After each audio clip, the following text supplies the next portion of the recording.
Picture this. You decide to go camping, you're snuggled up in your sleeping bag, you're feeling good, and all of a sudden you feel a bite. You take a quick look down, you see a little bug, and then all of a sudden it disappears. You got a quick glance. Is that something to panic about? Or say it's a spider and you're in a foreign country. Is it poisonous? Do I need to get help? Well, that's what we're going to take a look at today, a tool that helps us figure it out called a dichotomous key.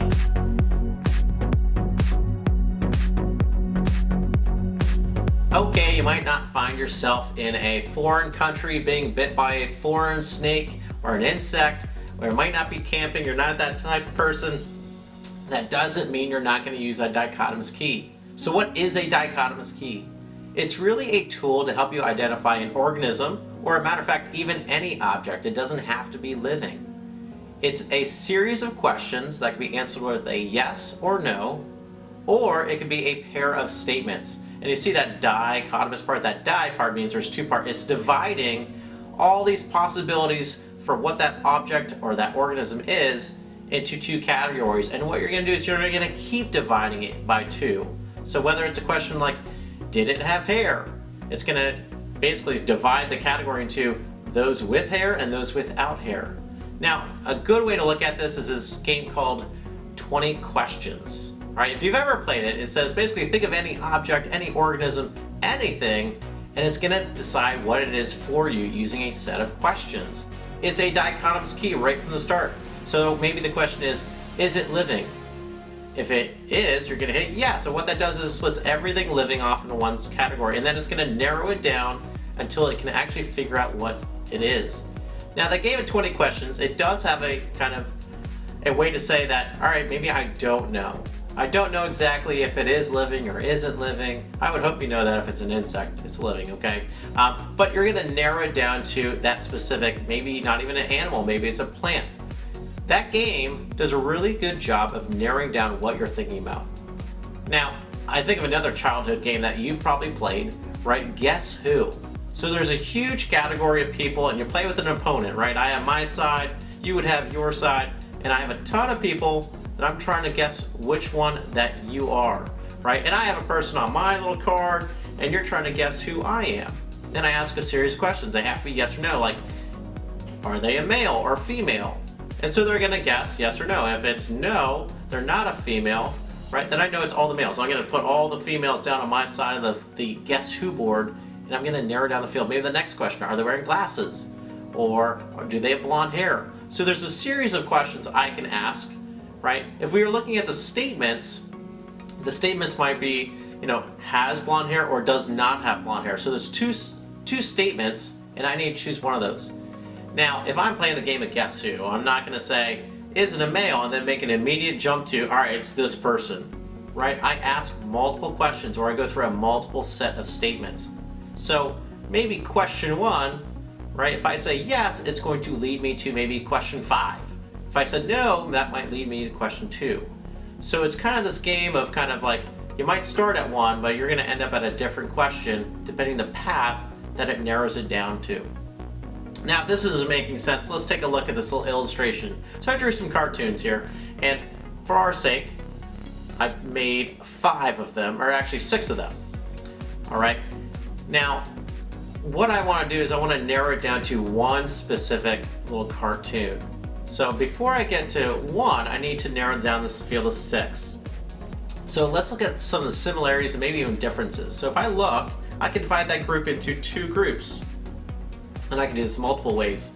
But in this case, I'm going to go look at, all right, which one has a round head or body versus one that would be a square or rectangular or quadrilateral body, right? One that has kind of flat sides with corners, okay? So I might pair that up as a question. For example, does the cartoon have a round head? If yes, I've narrowed it down to 3 different cartoons. If no, I've narrowed it down to a different set of 3, right? And then I'd go to the next question. So say we do that. So say, does it have a round head? Now I'm gonna say it does, right? So take a look. So you've narrowed it down to 2, 3, and 6. So the next question I might ask is, does it have antenna? Right? 1 or 2 or multiple, does it have any? And if the answer is yes, we know exactly it's number 3. However, we're gonna say no, just for kicks and giggles. So we've narrowed it down from 3 to 2. We've eliminated one choice, and we're left with number 2 or number 6. So the question might be, does it have 2 parts to its body, a body and a head, or does it have 1? Right? So if I said it has 2, right, I know that it's number 2. If it has 1, then I know it's number 6. So that's a way to do it with questions. Another way to do that would be with a set of statements. So the first statement might read, it has a square or rectangular body or head. And then the next statement that goes with that pair is, it does not have a square or rectangular body or head. Right? So you already see it's doing the exact same thing as the question, except instead of a yes or no answer, right, it already has it kind of stated that way. And again, I would narrow it down. If I were to go with the a different cartoon, just to kind of give you an example here, right? So if I said, you know, if I answered, all right, yeah, this one does have the square rectangular body. Now I'm down to 1, 4, or 5, right? So maybe the next statement is has hair, does not have hair. If it has hair, we know automatically that it's number 5.